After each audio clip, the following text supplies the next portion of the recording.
গত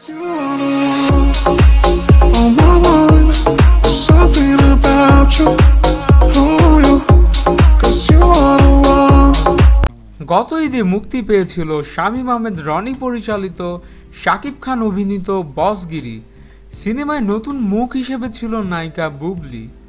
সবাইকে চমক লাগিয়ে মুক্তির চতুর্থ সপ্তাহেও অনেক হলে চলেছে সিনেমাটি। এখনও অবধি 30-এর ওপর হলে চলেছে বসগিরি। আবারও শাকিব ভক্তদের জন্য এলো সুখবর। খান ফিল্মসের ব্যবস্থাপক টবি খান পরিচালক সমিতিতে বসগিরি সিনেমার সিকুয়েল বসগিরি 2 নামটি নিবন্ধন করেছিলেন গত বছর। তবে সিনেমাটির পরিচালক ও নায়ক অপরিবর্তিত থাকলেও চমক দেখা যেতে পারে নায়িকা নিয়ে। নায়িকা পরিবর্তন হতেও পারে এমনটা শোনা যাচ্ছে।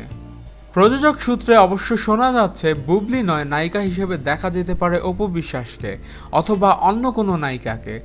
এবছরের শেষ দিকে সিনেমাটির শুটিং শুরু হতে যাচ্ছে জানিয়েছে টপি খান, এবং 2018 সালে মুক্তি পেতে যাচ্ছে বসগিরি 2। আমাদের ভিডিও ভালো লেগে থাকলে অবশ্যই চ্যানেল সাবস্ক্রাইব করতে ভুলবেন না, এবং আপনার যে কোনো মতামত আমাদের কমেন্টস করে জানান। ধন্যবাদ।